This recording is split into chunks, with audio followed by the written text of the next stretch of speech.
பத்திரிக்கை கொடுத்து பிரதமர் கூப்பிட போயிருந்தார் இல்லையா நம்ம அமைச்சர் உதயநிதி அவர்கள், அன்னைக்கு ஒன்னே ஒன்று செஞ்சுக்கலாம். நீங்க அப்படியே பிஜேபி தலைவரை பார்த்து, ஏன்னா மோடி அவர்கள் பிஜேபி தலைவர் இல்ல, பிஜேபி தலைவரை பார்த்து நீங்க எப்படியாவது நிர்மலா சீதாராமனை வாரம் ஒரு தடவை தமிழ்நாட்டுக்கு அனுப்புங்க, அனுப்பிச்சு வச்சீங்கன்னா நாங்க சிறப்பா ஜெயிச்சிருவோம் அப்படின்னு.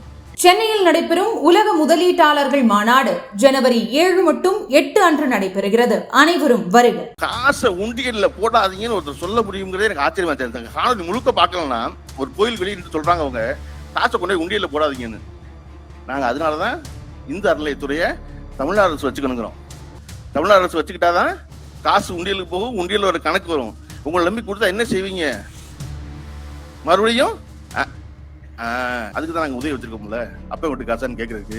நாங்க தான் அடிக்கிறதுக்கு ஆள் வச்சிருக்கோமே, அவர் அடிக்க வேண்டாம், அடிக்கிறதுக்கு ஆள் வச்சிருக்கோம். இது அப்ப விட்டு காசான்னு கேட்டா ஆமான்னு சொல்லணும். கலைஞர் இந்த மாதிரி சொல்றாரு, நாங்க அவரை தந்தைங்கிறோம், அவர் எங்க தாயை தப்பா பேசுறாரு அப்படின்னா எங்க தாயை பத்தி அவரு தான் தெரியும் சொல்லியிருக்காரு அப்படின்னு பெரியார் ஒண்ணு ஐயோ இந்த கடவுளை கண்ட்ரோல் பண்ணிட்டேன், கருணாநிதியை கண்ட்ரோல் பண்ண முடியல. திராவிட முன்னேற்ற கழகம் தீவிரமாக தமிழ்நாட்டு மேடைகளில் ஏற்படுத்திய பழக்கம் எல்லாரையும் தொட்டு பொன்னாடை பொருத்துவது. அதை செய்யணும். அப்படி செஞ்சனாலதான் நீங்க திமுகவுல ஒரு சாதாரண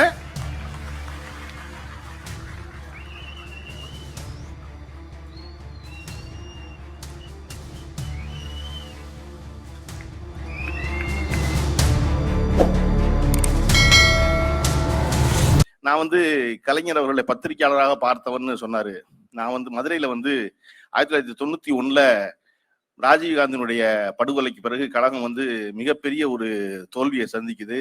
எல்லாரும் சோர்ந்துடுறாங்க. காரணம் அது வெற்றி பெற வேண்டிய தேர்தல். அது கழக ஆட்சி கலைக்கப்பட்டு அதன் பிறகு 2 ஆண்டுகளில் தேர்தலை சந்திக்கும் போது எல்லாரும் வெளில போறோம் நினைச்சுக்கிட்டு இருக்கும் பொழுது அந்த சம்பவத்தின் காரணமாக ஒரு அனுதாப அலையாக மாறி ஒரு பெரிய தோல்வியை சந்திக்குது. மொத்த உடன்பிறப்புகளும் மொத்த கட்சிக்காரர்களும் சோர்ந்து போயிருக்காங்க. எப்பொழுதும் இந்த கட்சி மறுபடியும் வீறு கொண்டு எழுவதற்கான காரணம் ஒரு பொழுதும் சோர்ந்து போகாத ஒரு தலைவன் இருந்ததுனால ஒவ்வொரு தடவையும் எந்திரிச்சிருக்குது. அப்ப கலைஞர் யோசிச்சு சரி இப்படியே விட்டா அசந்துருவாங்க அப்படின்ட்டு மதுரையில ஒரு மாநாடு கூட்டுறாரு. ஒரே காரணம், ஒரு தேர்தல் மிகப்பெரிய தோல்வி சந்திச்சிருக்கோம், கட்சியில எல்லாரும் உற்சாகப்படுத்துங்கிற மட்டும் தான் நோக்கம். அப்ப 91 அந்த மதுரை மாநாடு நான் ஒரு 19 வயசு பையன். அப்ப நான் விகடனில் மாணவ பத்திரிகையாளராக இருக்கேன். எனக்கு ஏன் இன்னும் அது பசுமையாக ஞாபகம் இருக்கு அப்படின்னா, மேடைக்கு பக்கத்துல ஒரு அறை இருக்கும். அந்த அறை தான் கலைஞர் ஓய்வு எடுப்பதற்கான அறை, நடுவில் போயிட்டு வர்றதுக்கான ஒரே ஒரு ரெஸ்ட் ரூமோட ஒன்று இருக்கும். அந்த ரூம்குள்ள எல்லாரும் போயிட்டு வருவாங்க. அவ்வளவு பேரும். எவ்வளவு பேரும்னா, அன்னைக்கு மதுரையினுடைய முக்கியமான திராவிட முன்னேற்ற கழகத்தின் மாவட்ட செயலராக இருந்த திரு பிடிஆர் பழனிவேல்ராஜன் அவர்கள் குங்குமம் போட்டு வச்சிருப்பாங்க. அவங்க உட்கார்ந்துருப்பாங்க கூட. அவங்க போற போலவே அதே போல 19 வயசா இருக்க அந்த கூட்டத்துல இருக்க கடைசி பத்திரிகையாளர்னா நான் அந்த ரூம்குள்ள போய் கலைஞரோட உட்கார்ந்து பேச முடியும், கலைஞரை கேட்க முடியும். கலைஞர் யாரையுமே வராத இதுவுமே சொல்ல மாட்டார். எல்லாரும் உள்ள வரலாம், எல்லாரும் உள்ள போகலாம், எல்லாரும் பேசலாம். அதுல ரொம்ப முக்கியமான செய்தி, அந்த மாநாடு நடப்பதற்கு முதல் நாள் ஒரு பேரணி நடந்துச்சு. மதுரையில வடக்கு மாசி வீதி மேல மாசி வீதி சந்திப்பு ஒரு சந்திப்பு. அந்த சந்திப்புல ஒவ்வொரு மாவட்டத்திலிருந்தும் ஒவ்வொரு மாவட்ட செயலாளரும் கட்சிக்காரரோட வர்றாங்க பேரணியா. பேராசிரியர் அண்ணன் துரைமுருகன் அவர்கள் இருந்தாங்க, துரைமுருகன் இருந்தாங்க. இவங்க எல்லாம் மேடையில் உட்கார்ந்து பாக்குறாங்க அந்த பேரணியை. அது கலைஞர் கடந்து போகுது. இது மத்தியானம் 12 மணிக்கு ஆரம்பிச்ச பேரணி தொடர்ந்து இவங்க எல்லாம் மாநாட்டுக்கு போறாங்க பேரணியா. மாலை 5 மணிக்கு தொடர்ந்து, அதற்கப்புறம் 7 மணி வரையும் தொடர்ந்து, இரவு 9 மணி வரையும் தொடர்ந்துச்சு. அவ்வளவு பேர் தமிழகம் முழுக்க இருந்து அவ்வளவு பேர் வந்திருந்தாங்க. அந்த மேடையில் இருந்த எல்லோரும் ஒரு பிரேக் எடுத்து கீழே போயிட்டு வந்தாங்க. அந்த 8 மணி நேரமும் அந்த மேடையை விட்டு அசையாமல் உட்கார்ந்து இருந்தார் கலைஞர். அவருக்கு பின்னாடி ஒட்டி பத்திரிகை, நான் இப்ப விடன்ல போட்டோகிராஃபராக கே ராஜசேகரன் இருக்காரு, அவர்லாம் நிக்கிறோம் பின்னாடி. இவர் ஒவ்வொருத்தரை பத்தி ஒரு கமெண்ட் எடுத்துக்கிட்டு இருக்காரு வரலாறுல பத்தின்னு. அப்ப அவர் ஒரு பிரேக் எடுத்துக்கலாம், ஒரு 1/2 மணி நேரம் போயிட்டு வரலாம்னு சொல்றப்ப கலைஞர் சொல்றாரு மேட்டில் உட்காந்துக்கிட்டு, இல்ல இவ்வளவு பேர் கிளம்பி வந்திருக்கிறது என்னைய பார்க்கதான், இந்த கட்சிக்காக தான். ஒருவேளை ஒரு மாவட்டம் கடந்து போகும்போது நான் மேடையில எல்லாம் வருத்தப்பட மாட்டான் அவன், அதனால நான் இருக்கணும் இங்க அப்படின்னாரு. அப்ப விடாம இந்த நேரடியாக கடைசி தொண்டனோடு உறவு வச்சிருந்தது இருக்குல்ல, அதுதான் ரொம்ப முக்கியம். அது அப்படியே அடுத்த தலைமுறைக்கு திருப்பி இன்றைய தலைவர் ஸ்டாலின் அவர்களிடத்துல அந்த கடும் உழைப்போட சேர்ந்து நிக்குது இல்ல, அதற்கு மேலாக ஒன்று இருக்கு பாருங்க. அதாவது சமீபத்தில் மறைந்து போன விஜயகாந்த் அவர்களுக்கு இந்த தமிழ்நாடு அரசும் தலைவர் ஸ்டாலின் அவர்களும் காட்டிய மரியாதையும் பண்பு இருக்கு பாருங்க, அது நாகரிகத்தின் உச்சம். நீங்க அதை தாண்டுவதற்கு இன்னொரு இடமே கிடையாது. ஒரு முதலமைச்சர் பதவியில் இருப்பவர் இருமுறை சென்று அவருக்கு மரியாதை செலுத்துவதும், அமைச்சராக இருக்கிற உதயநிதி ஸ்டாலின் அவர்கள் மும்முறை செல்வதும், அது வந்து மிகச்சிறந்த, அதாவது நாகரிக அரசியல் நடத்துறாங்கன்னு சொல்லியிருக்காங்க இல்லையா? அது ஆமா. யாருதான் ஆரம்பிக்கிறது? அதை திரு ஸ்டாலின் அவர்கள் ஆரம்பிச்சார், இருந்துட்டு போகுது. ஒருத்தருக்கு ஒருத்தர் கீழே இறங்கி இறங்கி இறங்கி எவ்வளவு கீழே தான் இறங்குறது? அதுக்கப்புறம் தடைக்கு கீழே பள்ளம் தான் தோணும் இனிமே. அப்ப யாரோ ஒருத்தர் உயர்த்துட்டுமே, உயர்த்துற ஆளாக இன்று நம்முடைய முதல்வரும் தலைவரமாக ஸ்டாலின் இருக்கிறார் என்பது மிகப்பெரிய மகிழ்ச்சி என்னை போன்றவர்கள்லாம். ஏற்பா என்னப்பா இப்படி நாகரிக அரசியல் நடத்திக்கிட்டே இருக்கீங்களே, அவன் வந்து பேசிட்டே இருக்கானே அப்படின்னா, அதுக்குதான் நாங்க உதவி வச்சிருக்கோம்ல, அப்ப விட்டு காசான்னு கேட்கறதுக்கு. நாங்க தான் அடிக்கிறதுக்கு ஆள் வச்சிருக்கோமே, அவர் அடிக்க வேண்டாம், அடிக்கிறதுக்கு ஆள் வச்சிருக்கோம். இது அப்ப விட்டு காசான்னு கேட்டா ஆமான்னு சொல்லணும். ஆமா, அப்ப விட்டு காசு தான். ஏன்னா எங்களுக்கு அப்பன் பெரியாரு, பெரியார் வீடு தமிழ்நாடு, தமிழ்நாட்டு காசு இது, எங்க அப்பா வீட்டு காசு, கூட எங்க அப்பா வீட்டு காசுன்னு. அவங்க திருப்பி கேட்கறாங்க, நீங்க மட்டும் செய்றீங்க, இதை பண்றீங்க, அதை பண்றீங்க அப்படின்னு. அதாவது கலைஞர் வந்து பெரியாரை விட்டு வெளியே வந்தாச்சு, திமுக ஆரம்பிச்சாச்சு. அறிஞர் அண்ணா தலைமையில பெரியாருக்காக தலைமையிடம் வைக்கப்பட்டிருக்கு. அப்படி இருக்கும்போது பெரியாரை பத்தி சொன்னார் இல்லையா, பேசிட்டு இருக்கும் பொழுது, பெரியார் வந்து பாராட்டுவது எவ்வளவு வந்து யோசிச்சு பாராட்டுவாரோ அப்படி யோசிக்காம திட்டுவாரு. திட்டுவதுன்னா கண்ணாபின்னு திட்டுவாரு. அவர்கிட்ட திட்டு வாங்கிலாம் ஒருத்தரும் பொழைக்க முடியாது. பொழைச்ச ஆளு வந்து திமுக ஆளு மட்டும்தான். அப்ப அப்படி திட்டுறாரு, ரொம்ப தாயெல்லாம் சம்பந்தப்படுத்தி பேசுறாரு. அதிர்ந்துடுறாங்க பத்திரிகையாளர்கள்லாம், என்ன பெரியார் இப்படி திட்டுறாருன்ட்டு. இப்ப நேரம் அண்ணாட்ட போய், என்னங்க பெரியார் வந்து உங்களுடைய தாயை சம்பந்தப்படுத்தி இப்படி பேசுறாரு அப்படின்னா, அண்ணா வந்து அறிஞர் அண்ணா சொல்றாரு, இதுக்கு என்ன பதில் சொல்றது? நம்முடைய தலைவர் திட்டுறாரு, கேவலமா தான் இருக்கு, ஆனா என்ன சொல்றது அப்படின்னா அவர் சொல்றாரு, அதெல்லாம் தெரியல சொல்லிட்டு போறாரு. நான் கண்டதும் பெரியாரை, கொண்டதும் பெரியாரை, எனக்கு ஒரே தலைவர் பெரியார் தான் அண்ணா முடிச்சிடுறாரு. இது ஒன்றும் சுவாரஸ்யம் இல்லையே, பத்திரிகை விற்பனை கூடாது அப்படின்னா ரைட், இதுக்கான ஆள் வந்து கலைஞர் தான். பத்திரிகையாளர் மொத்த பேர் கலைஞர்கிட்ட போறாங்க. கலைஞர்கிட்ட போய், என்னங்க உங்களை பெரியார் இப்படி திட்டுறாரு அப்படிங்கிறாங்க. அப்படின்னு ஒன்ன கலைஞர் சொல்றாரு, ஆமா நாங்க அவரை தந்தை பெரியாருங்கிறோம், எங்க தாய் யாருன்னு அவருக்கு தான் தெரியும், அதனால நீங்க அவர்கிட்டே போய் கேளுங்க அப்படின்னு. ஆஹா அப்படின்ட்டு பத்திரிகையாளர் மொத்த பேர் மறுபடியும் பெரியார்ட்ட போறாங்க. பெரியார்ட்ட போய், ஏங்க கலைஞர் இந்த மாதிரி சொல்றாரு, நாங்க அவரை தந்தைங்கிறோம், அவர் எங்க தாயை தப்பா பேசுறாரு அப்படின்னா எங்க தாயை பத்தி அவரு தான் தெரியும் சொல்லியிருக்காருங்க அப்படின்னு. பெரியார் ஒண்ணு, ஐயோ இந்த கடவுளை கண்ட்ரோல் பண்ணிட்டேன், கருணாநிதியை கண்ட்ரோல் பண்ண முடியலையா நேரம். அப்ப அதை போல அந்த இடத்தில் பதில் சொல்லுது இருக்குல்ல, அதை வந்து நான் வந்து அப்படியே அதன் பிறகு உதயநிதி அவர்கள்ட்ட பார்த்தேன். எனக்கு அவர் வந்து இன்னைக்கு பேச ஆரம்பிக்கும் போது ஐபேட் வச்சிருந்தீங்கன்னு நினைக்கிறேன். ஐபேட் வச்சுட்டு பேச ஆரம்பிக்கும் போது ஒருத்தர் எவ்வளவு சரளமா சகஜமா சாதாரண பேசிட்டு இருந்தாரு, புள்ளி விவர கணக்கெல்லாம் கொடுத்து அமைச்சராக்கி இவ்வளவு மரபு சார்ந்த பேச்சு பேச வேண்டியதா போச்சே அப்படின்னு நினைச்சேன். ஆனா வந்து அது ரொம்ப முக்கியம். அந்த கணத்தில் நாம் என்ன சொல்றோங்கிறது இல்ல, அது காலத்தை அப்டேட் பண்ணிட்டே தான் இருந்தது. கலைஞருக்கு கடைசி வரை இது இருந்துச்சு. கலைஞர் வந்து கடைசியில தன்னுடைய சக்கர நாற்காலிக்கு வந்து வீட்டுக்குள்ள இருந்து ஓய்வு எடுத்துக்கிட்டு இருக்கும் பொழுது, எல்லோரும் பார்க்க போன பொழுது தன் வீட்டு பிள்ளைகளை கூப்பிட்டு போவாங்கல்ல, கலைஞர் என்ன செய்வார், நேரடியாக அந்த பிள்ளையோட தான் உரையாடுவார். அந்த பிள்ளைய பக்கத்துல கூப்பிட்டு, நான் யார் தெரியுமா அப்படிம்பாரு. அது தாத்தாங்கும். தாத்தா சரி, என் பேர் என்ன தெரியும் உனக்கு அப்படின்னு அந்த பிள்ளை கலைஞர்னு சொல்லணும். கலைஞர் சரி, அது சொல்லி கொடுத்துருப்பாங்க மனசுக்குள்ள இருக்கும். என் பேர் என்ன அப்படிம்பாரு. அவருக்கு என்ன நோக்கம்னா, அந்த 5 வயசு பிள்ளைக்கு நம்ம வந்து ரீச் ஆயிட்டோமா இல்லையான்னு தெரிஞ்சுக்கிட்டே இருக்கணும். இந்த தலைமுறைக்கு வந்துட்டோமா இல்லையா நம்ம அப்படி தெரிஞ்சுக்கணும். தெரியலைன்னா அதை தெரிவதற்கான வேலை என்னன்னு செய்ய கிளம்புவார் அவர். இன்னைக்கு அவர் செஞ்ச காரியங்கள் பூரா சினிமாவில் பாட்டு எழுதுவது ஒரு நோக்கம் இல்லை. ஆனா யாராவது ஒருத்தர் பாட்டு எழுதி நல்லா இருந்தா உடனே என்ன அந்த பாட்டை நம்ம ஒருத்தர் எழுதுவோம். என்ன எழுதுறாங்க, நம்ம ஒருத்தர் எழுதி பார்ப்போம். அது அவனுக்கு வரணும், எனக்கு வரும்ல. கலைஞருக்கு இருந்த மிகப்பெரிய வல்லூட்டியான ஒரு குணம் என்ன அப்படின்னா, ஒருவனால் ஒரு காரியம் முடியும் எனில் அந்த காரியம் என்னாலும் முடியும். நான் அவனு ஒண்ணு, எந்த வித்தியாசம் கிடையாது இல்லையா? அப்ப இந்த பிறப்புக்கும் எல்லா உயிர்க்கும் என்பது கலைஞரின் குணமாக இருந்தது. அவன் செஞ்சா நானும் செஞ்சு பார்ப்பேன், அதை எனக்கு தெரியுதான்னு பார்ப்பேன் அப்படின்னு. நம்ம யுகபாரதி பேசிக்கிட்டு இருக்கும் பொழுது அண்ணன் வாகை சந்திரசேகர் நடிச்ச படத்தை பத்தி சொல்லியிருந்தார், தூக்குமேடை பத்தி. அந்த தூக்குமேடையில் முக்கியமான செய்தி, கலைஞர் வந்ததுனால் அண்ணன் சந்திரசேகர் அவர்கள் எழுதி கொடுத்த வாத்தியாரே வந்து உட்கார்ந்தா நான் எப்படி பேசுறது, வேண்டாம் நீங்க போங்க அப்படின்னு சொல்றாரு. நீ போயிருங்க. சரியா, நான் போறேன், நான் இருந்தா உனக்கு பதட்டமா இருக்க, நான் போயிடுறேன் அப்படி போயிட்டாரு அவர். இவரு யுபாரதி சொன்னது போல அண்ணன் சந்திரசேகர் அவர்கள் ஒரே டேக்ல பேசி முடிச்சுட்டாங்க. முடிச்சுட்டு வெளியே வந்தா கலைஞர் என்ன பண்ணாருன்னா, வெளியே உட்காந்து அந்த சவுண்ட் ரெக்கார்டிஸ்ட் உட்காந்துருப்பாருல, வெளியே உட்காந்து டேப் போட்டு அதுல காதுல வாங்கி மாட்டி கரெக்டா தான் பேசுறாங்க சரி பார்த்துட்டு உட்கார்ந்து இருந்திருக்காரு. கலைஞர் ஒரு வேலையை முன்னெடுத்தாருன்னா அந்த வேலை முடிகிற வரைக்கும் முடிக்காம போறதே இல்லை அந்த இடத்த விட்டு. நீங்க சமீபத்துல இப்ப இந்த கடைசி இறுதி காலங்கள் அவர் எழுதின படம், அந்த படத்துடைய டப்பிங்கை பார்க்க போறாரு. சும்மா இன்னைக்கு ஃப்ரீயா இருக்கும் டப்பிங் போவோம் அப்படின்னு டப்பிங் போறாரு. 6 நாள் இருக்குன்ட்டு உள்ள போனா உள்ள நடந்துக்கு டப்பிங் தேட்டருக்குன்னு உங்களுக்கு எல்லாருக்கும் பெரும்பான்மையே தெரிஞ்சிருக்கும். கண்ணாடி இருக்கும், கண்ணாடி திருப்பி அந்த பக்கம் பேசிக்கிட்டு இருப்பாங்க, இந்த பக்கம் இன்ஜின் ரூமுக்குள்ள யார் என்ன பேசினாலும் அங்க கேட்காது. கலைஞர் இங்க உட்காந்து பாத்துக்கிட்டு இருக்காரு. பாத்துக்கிட்டு இருந்தா அங்க திடீர்னு அசிஸ்டன்ட் டைரக்டர் அங்கிட்டு குறுக்கு ஓடுறாங்க எல்லாரும் அங்கிட்டு. இவர் என்னன்னு கேட்கிறாரு.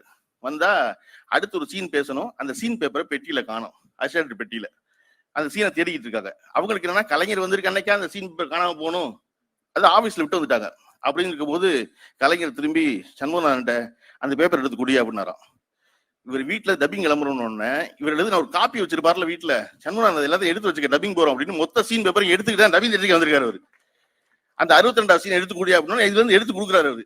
அப்ப தர்ஷன் என்கிட்ட சொன்னாரு, முதலமைச்சராக 5 முறை இருந்தாகிவிட்டது, இந்த படம் எழுதி ஒண்ணு அவருக்கு பெரும் பேர் வரப்போறது இல்ல, இந்த படத்தை டப்பிங்க்கு வரலன்னா யாரும் கேட்க போறது இல்லை, ஆனா அந்த டப்பிங்க்கு வரும்போது அந்த டப்பிங் உனக்கு என்னவெல்லாம் வேணுமோ அதையெல்லாம் எடுத்துட்டு தான் போகணும்னு நினைக்கிறது இருக்குல்ல, அதுதான் கலைஞரை விடாம செயல்பட வச்சிருக்கிறோம். அதாவது ஒரு பத்திரிகையாளர் இதுல புதுசா ஒரு தொலைக்காட்சி நிகழ்ச்சி ஆரம்பிக்கிறாங்க. ஆரம்பிக்கும் போது பேட்டி நிறைய பேர் எடுக்கணும், வாரம் வாக் த டாக் மாதிரி.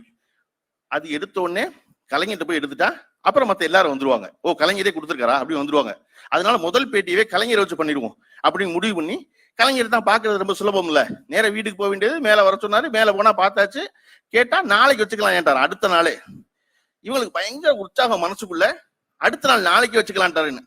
ஓகே போய் கேமராலாம் சொல்லணும், கொஸ்டின்லாம் ரெடி பண்ணி வச்சிருக்கோம், அதெல்லாம் பிரிண்ட் அவுட் எடுக்கணும் அப்படின்னு வெளியே திரும்ப போனவங்க ஒரு நிமிஷம் திரும்பி கலைஞரை பார்த்து, ஐயா நாளைக்குன்னு சொல்லிட்டீங்க, அந்த கேள்விகளை வேணா கொடுத்து அனுப்புவா அப்படின்னு கேட்டாங்க. கலைஞர் நிமிந்து பார்த்தாராம், உட்கார்ந்து இருந்தவர் அந்த பத்திரிகையாளர் நிமிந்து பார்த்தாராம். நிமிந்து பார்த்துட்டு, யோ நீ யாரு, என்ன கேப்ப, அதுக்கு என்ன பதில் சொல்லணும், எல்லாம் தெரிஞ்சுதான் உனக்கு காலைல வர சொல்றேன் போ அப்படின்னாராம். அந்த ரிப்போர்ட் என்கிட்ட சொன்னாரு, நான் கேட்டது ரொம்ப சிறுபிள்ளைத்தனம், கலைஞர்கிட்ட போய் உற்சாகத்துல கேட்டுவிட்டேன், கொடுத்துருவா கொஸ்டின் வேணாம் முதல்ல அப்படின்னு. அதுக்கு அவர் சொன்ன பதில் இருக்குல்ல, அது என்னன்னா, உன்னை ஒரு சின்ன பையன் இன்டர்வியூக்கு வான்னு சொன்னா உடனே கொஸ்டின் பேப்பர் தரேன் எனக்கு, நீ போ நான் பாத்துக்கிறேன் அப்படின்னு.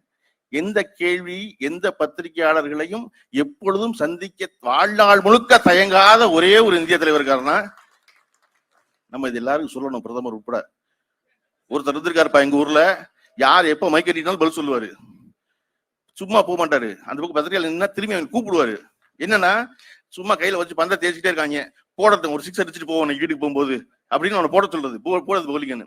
அப்ப இதை போல விடாம ரொம்ப சென்சிட்டிவா டைமிங்கோட நடந்து கொண்டிருக்கிற காரியங்கள் இருக்குல்ல, அதுதான் நம்ம கலைஞரை பத்தி வியந்துகிட்டே இருக்கோம். நம்ம பூமாலைன்னு ஒரு படத்துக்கு சென்சார்ல சிக்கல், கலைஞர் தான் வசனம், சென்சார் ஆஃபீஸரை பார்க்க வாங்கினாரு இயக்குனர் நீலகண்டன், நீலகண்டன். இவர் 2-3 தடவை போயிட்டு மேலே ஏறி இறங்குறாரு, சென்சார் ஆஃபீஸர் பார்க்கல. 4வது தடவை ஏறி போகும்போது கலைஞர் சென்சார் ஆஃபீஸர் பார்த்துட்டாரு. கலைஞர்கிட்ட கேட்கிறாரு சென்சார் ஆஃபீஸர், என்ன எங்களை போட்டு பிடிக்கும் மேலும் கீழுமா ஏத்தி இறக்குறீங்களே என்ன இந்த மாடியில அப்படின்னு. உடனே சென்சார் ஆஃபீஸர் அந்த நிலைமையை சுமூகப்படுத்துவதற்காக என்ன சொல்றாரு, நீங்க எல்லாம் நாத்தியவாதிகள், பழனி திருப்பதிக்கெல்லாம் போக மாட்டீங்க, அங்கெல்லாம் ஏறி இறங்க மாட்டீங்க, அதனாலதான் இங்கேயாவது ஏறி இறங்கட்டும்னு வர சொன்னவங்களை அப்படின்னு. உடனே கலைஞர் சொல்றாரு, அங்கெல்லாம் போனா மொட்டை அடிப்பாங்க தான் நாங்க போறது இல்ல, படத்தை கொண்டு வந்து இங்க கொடுத்தா நீங்க மொட்டை அடிக்கிறீங்களே என்ன அப்படின்னு. அப்ப ஒவ்வொரு கணமும் யாராக இருந்தாலும் அந்த ஆன் த ஸ்பாட்ல இருக்கான பதில் சொல்றது இருக்குல்ல, அதுதான் பெரிய கலைஞருடைய இசையாய் கலைஞர். அதுல நம்ம கலைஞருடைய சொற்சிக்கனத்தையும் சொற்சிறப்பையும் பேசிக்கிட்டே இருக்குமே.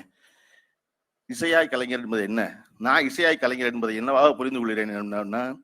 பொதுவாகவே மனித வாழ்வில் எப்ப வரையும் ஒருத்தன் வெற்றி பெறுவனாக இருக்கிறான்னா அவனுடைய ரிதம் கெட்டு போகாம இருக்க வரைக்கும் சொல்லுவாங்க. நீங்க MS தோனி ஆடுறாருன்னா அவருடைய ஆட்டத்துல ஒரு ரிதம் இருக்கும், அந்த ரிதம் போச்சுன்னா அவர் பிளேயர் ஆஃப் ஃபிட் இல்ல. முகமது அலி அவருடைய ஃபுட் ஒர்க்ல உள்ள நின்னாருன்னா ஒரு ரிதம் இருக்கும், அதுல அந்த ரிதம் போச்சுன்னா முகமது அலி சிறந்த குத்துச்சட்டை வீரர் இல்லையா. எப்போ அந்த ரிதம் போயிடக்கூடாது, அதுதான் இசை. கலைஞர் ஏன் இசையாய் கலைஞர்னா தன்னுடைய வாழ்நாள் முழுக்க கடைசி வரை ரிதம் போகாம இருந்த ஒருத்தர். அது வந்து சின்ன பிள்ளைய சொல்றதா இருக்கட்டும், அரசியலா இருக்கட்டும், எதிர்கட்சியா இருக்கட்டும், மாநாடு நடத்துறதா இருக்கட்டும், எதுவாக இருந்தாலும் அந்த விதத்தை கெட்டு போகாம வச்சிருந்திருக்கு இல்லையா, அதுதான் அவருடைய பெரிய சிறப்பு நான் நினைக்கிறேன்.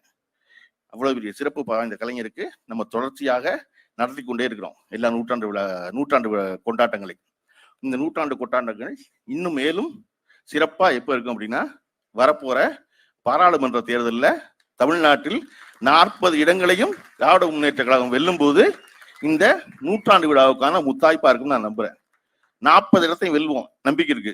பெருவாரியை எப்படி வெல்றது அப்படின்னா, கேலோ இந்தியாவுக்கு வந்து பத்திரிகை கொடுத்து பிரதமர் கூப்பிட போயிருந்தார் இல்லையா நம்ம அமைச்சர் உதயநிதி அவர்கள், அன்னைக்கு ஒண்ணு செஞ்சுக்கலாம். நீங்க அப்படியே பிஜேபி தலைவரை பார்த்து, ஏன்னா மோடி அவர்கள் பிஜேபி தலைவர் இல்ல, பிஜேபி தலைவரை பார்த்து நீங்க எப்படியாவது நிர்மலா சீதாராமனை வாரம் ஒரு தடவை தமிழ்நாட்டுக்கு அனுப்புங்க, அனுப்பிச்சு வச்சீங்கன்னா நாங்க வந்து சிறப்பா ஜெயிச்சிருவோம் அப்படின்னு. என்னன்னா, தமிழ்நாட்டில் திராவிட முன்னேற்ற கழகத்தின் மேல் இவ்வளவு பெரிய ஈர்ப்பும் மற்ற வலதுசாரி கட்சிகளின் மேல் பெரிய எரிச்சலும் ஏன் இருக்கிறது? பொதுவாக மக்களுக்கு, நீ என்னை விட்டுருங்க, திராவிட முன்னேற்ற ஆதரிக்கிறவங்களை விட்டுருங்க, சாதாரண மக்களை கேட்டீங்கன்னா வலதுசாரி மேல பெரிய ஈர்ப்பு இருக்காது. ஒரு கூட்டத்துல கவிஞர் நந்தலாலா கேட்டாரு, இங்க எவ்வளவு பேர் சாமி கும்பிடுவீங்க அப்படின்னு. அந்த கூட்டத்துல இருந்த 500 பேர்ல 490 பேர் கை தூக்கிட்டாங்க. கை தூக்கணும்னா இறக்குங்க, உங்களுக்கு யாருக்கெல்லாம் பெரியார் பிடிக்கும் அப்படின்னாரு. அதே 490 பேர் மறுபடியும் கை தூக்கினா. யார் சாமி கும்பிடுன்னு சொன்னானோ அதே 490 பேர் மறுபடியும் பெரியார்னு சொன்ன கை தூக்கினா. அவ்வளவு பேரும் அந்த டிசைன் இருக்கு இல்லையா, அந்த டிசைன் தான் இவரால் புரிந்து கொள்ள முடியாத டிசைன். ஏன்னா அவங்க பூரா சாமி கும்பிடுறாங்க, கோயிலுக்கு போறாங்க, குங்குமம் போட்டு வச்சுக்கிறாங்க, எல்லாம் பண்றாங்க, ஆனா பெரியாருக்கு தந்தைக்கிறாங்களே அப்படின்னு. அப்ப அதை போல இருக்கிற ஒரு காலகட்டத்துல எல்லா வெகுஜனத்துக்கும் வலதுசாரிகளின் மேல் சின்ன எரிச்சல் இருக்கு. ஏன் தெரியுமா? திராவிட முன்னேற்ற கழகத்தின் மேல், திராவிட கட்சிகளின் மேல் ஈர்ப்பு இருக்கு. ஏன் தெரியுமா? இங்க மனிதர்களுக்குள் வேறுபாடு இல்லை என்பதை மிக சத்தமாக ஒவ்வொரு மேடையிலும் கடந்த 100 ஆண்டு காலமாக பேசி வருவது திராவிட கட்சிகள் தான். நம்ம ஐஏஎஸ் சண்முகம் அவர்கள் வந்து எல்லாருக்கும் புத்தகமும் துண்டு கொடுத்தாங்க இல்லையா, கொடுக்கூடாது, துண்டை போர்த்தணும். துண்டை போர்த்தினாதான் ஐஏஎஸ் சண்முகமும் 8வது படிச்ச பழனியப்பனும் ஒன்னாவும். அவர் என் தோல்ல படணும்ல. முதலமைச்சருக்கு ஓகே, ஒரு நாளைக்கு 1000 பேர் துண்டு போர்த்துறாங்க, கையில கொண்டு கொடுக்கட்டும். பழனியப்பனுக்கு ஒரு துண்டு தானே. நான் எப்படி ஐஏஎஸ்க்கு இணையாகிறது? நான் ஐஏஎஸ்க்கு இணையானும்னா போர்த்துனா கட்டி பிடிப்பாரு என்னை அவரு. நான் யாரு, என்ன பிறப்பு, எங்க பிறந்தேன், என்ன சமூக அடையாளம், எதுவும் கிடையாது. அவர் கிடையாது. ஐஏஎஸ் போயிரும், 8வது போயிரும், ஊர் போயிரும், பிறப்பு போயிரும், எல்லாம் போயிரும். அதனால திராவிட முன்னேற்ற கழகம் தீவிரமாக தமிழ்நாட்டு மேடைகளில் ஏற்படுத்திய பழக்கம் எல்லாரையும் தொட்டு பொன்னாடை பொருத்துவது. அதை செய்யணும். அப்படி செஞ்சனாலதான் நீங்க வந்து திமுகவுல ஒரு சாதாரண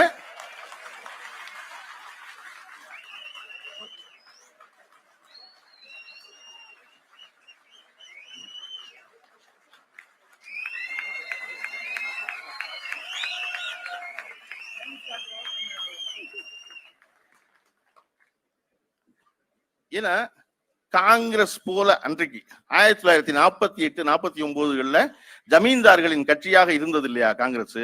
இருக்கும் பொழுது பணக்காரரின் கட்சியாக இருந்த பொழுது சாதாரண வாடகை சைக்கிள் வச்சிருக்கவங்க, பத்திரிகை நடத்துறவங்க, பெட்டிக்கடை வச்சிருக்கவங்கன்னு எல்லாரும் திராவிட முன்னேற்ற இணைந்த பொழுது எல்லாரையும் மேடைக்கு ஏற்றி மேடையில எசக்கியும் வந்திருக்கிற திராவிட முன்னேற்ற தலைவரும் ஒன்னா நின்று பொன்னாடை போர்த்த போது எசக்கி அந்த ஊருக்குள்ள ஒரு பெரிய மனிதனாக மாறுகிறான்.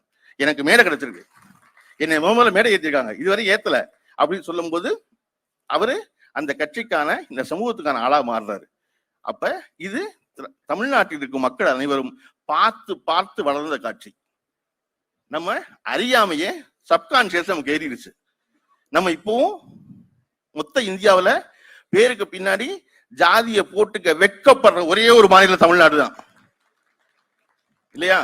இப்படி பார்த்து வளர்த்திருக்கும் போது நிர்மலா சீதாராமன் போன்றோர் வரும் பொழுது ஆகா ஜமீன்தாரெல்லாம் ஒழிக்கல போல இருக்காங்க போல இன்னும் அப்படிங்கிற டோன் இருக்குல்ல, அதுதான் நமக்கு பெரு வெற்றி பெற செய்ய போகுது.